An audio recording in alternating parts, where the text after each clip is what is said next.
I'm Claire Major, and this video is about learning theories and online learning. Central to this talk is the following question: what is learning? Many scholars agree that learning is a process. They also agree that the result of the process of learning is some kind of change. The underlying question then is this: what kind of change does learning cause? The answer depends upon whom you ask. There are many different theories of learning that attempt to describe what learning is, how it happens, and what change results. Some of these theories describe learning as a change that happens within an individual's mind.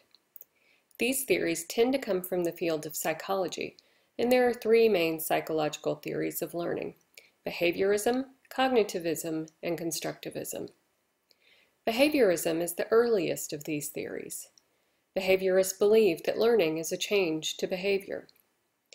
Famous behaviorists include Skinner and Pavlov with their ideas about classical conditioning. Think Skinner's rats, and Pavlov's dog.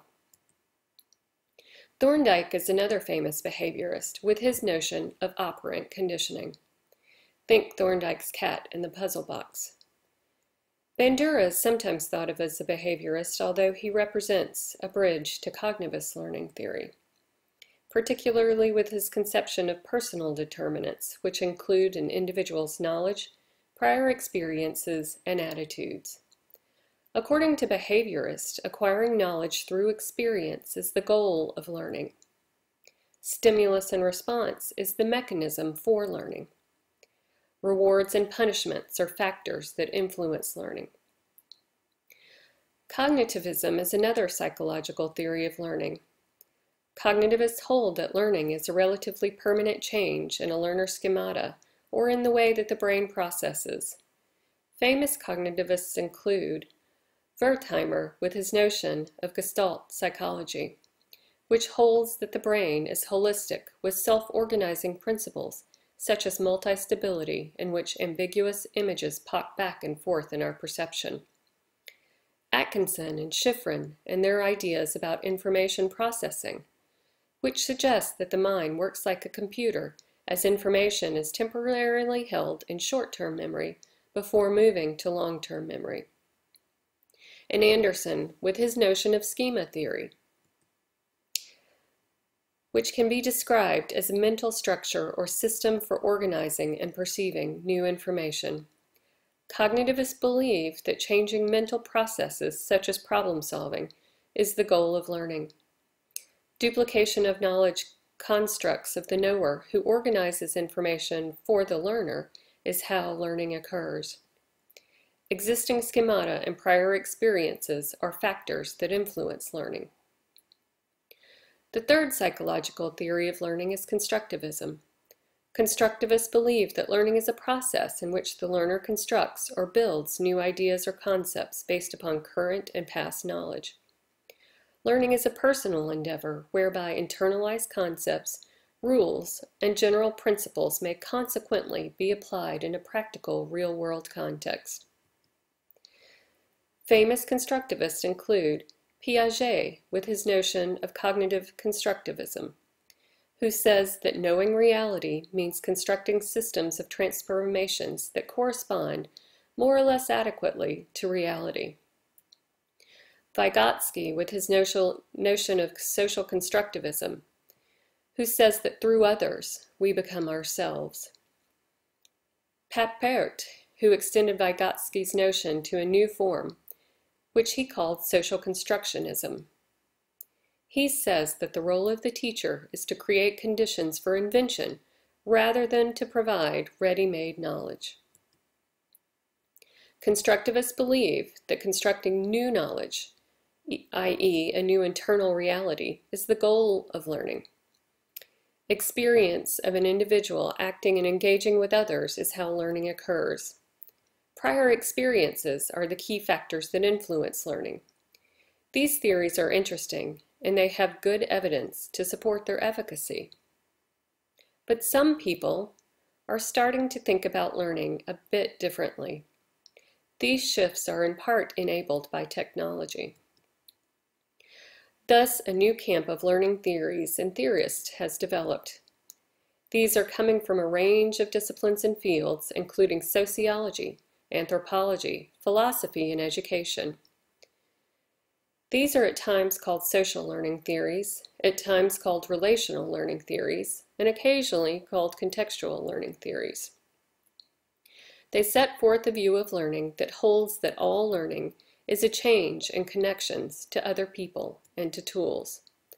Learning, then, does not belong to an individual, but to many, evidenced through conversations.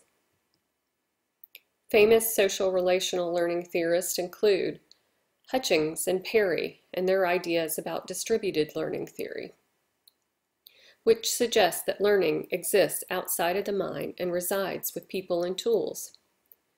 Lave and Wenger and Seeley Brown and their ideas about situated learning theory, which suggests that learning is contextually bound. And Siemens and Downs and their notion of connectivism, which suggests that learning is represented in nodes and tides between individuals and artifacts.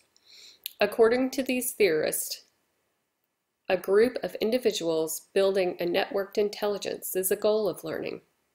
Resources are shared within a community in which members interact with each other and with technological tools in a way which learning happens. Cultural context is a factor that influences learning. We can create online courses from individualist perspectives, developing them to support behavioral, cognitivist, or social constructivist perspectives. Online learning can also support a relational view of learning. In online courses, knowledge resides among individuals and their technological objects and tools. In online courses, students interact with each other and with technology. Online, students engage jointly and have shared tools. Their interactions with technology are social. They use objects and tools, and they think and learn with them.